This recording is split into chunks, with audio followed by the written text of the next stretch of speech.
ইন্নালিল্লাহ। ৮,০০০ প্রবাসীকে ফেরত পাঠিয়ে দিয়েছেন সৌদি সরকার। ইতিমধ্যে কিন্তু বাংলাদেশে পৌঁছে গিয়েছেন ৮,০০০ প্রবাসী ভাই। এর দায়ভার কে নিবে? এই দায়ভার নিতে হবে অন্তর্বর্তীকালীন সরকার ডক্টর ইউনূসকে। এই দায়ভার নিতে হবে মিজানুর রহমান আজহারীকে।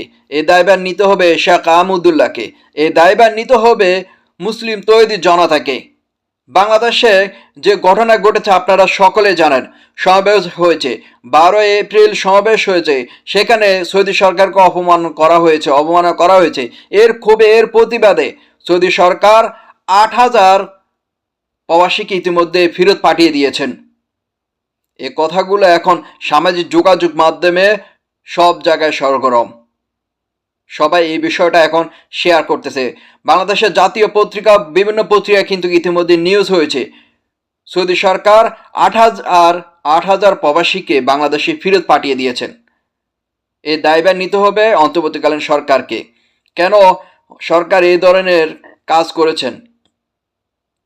যে সৌদি সরকারের যে মুক্তি প্রতীক বা মুক্তির উপর বা ছবির উপরে জুতা মারা, তাদের নিয়ে ভিডিও বানানো, এসব কেন করতেছে? এইসব বিষয়ের কারণে না ভাই, এসব সম্পূর্ণ ভুয়া নিউজ। এসব আপনারা ভিডিওটা যারা দেখছেন একটু ভিডিওটা শেয়ার করবেন। সব কিছু ভুয়া, সব কিছুই ভুয়া। এর বিষয়টা হচ্ছে ৮,০০০ প্রবাসীকে কেন ফেরত পাঠিয়ে দিয়েছেন, এর বিষয়টা হচ্ছে সামনে হজ আসতেছে। হজের বিষয়ে সৌদি সরকার কঠোর হয়েছেন। যারা অবৈধভাবে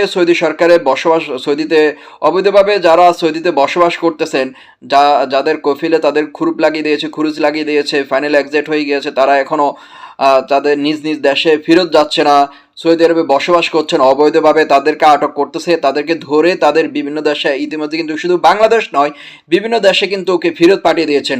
পাকিস্তান বলেন, ভারত বলেন, অন্যান্য কান্ট্রি বলেন, সব দেশে। কিন্তু হ্যাঁ, বাংলাদেশে প্রতিবাদ করার ভাষা কিন্তু সুন্দর হতে পারে, প্রতিবাদ করার ভাষা কিন্তু বিনুরূপ হতে পারে, কিন্তু এই ধরনের কাজ আপনারা করা উচিত নয়। ভারতের সাথে বাংলাদেশের যেরকম বন্ধুত্ব সম্পর্ক নেই পার্শ্ববর্তী দেশ হিসাবেও, কিন্তু সৌদি আরব সরকার সাথে বাংলাদেশের বন্ধুত্ব সম্পর্কটা কিন্তু অনেক সুন্দর, অনেক একটি ভালো সম্পর্ক বাংলাদেশ আর সৌদি আরবের সাথে, সৌদি আরব আর বাংলাদেশের একটা বিশাল সংখ্যক মানুষ কিন্তু সৌদি আরবে বসবাস করে। তাদের ভাগ্য কিন্তু আপনাদের উপর নির্ভর করে। আপনারা যদি বাংলাদেশে কোনো কিছু করেন, কিন্তু এফেক্ট কিন্তু সৌদি আরব পড়বে, এটা কিন্তু আপনারা মাথায় রাখতে হবে। হ্যাঁ, অবশ্যই একটু হলেও পড়বে।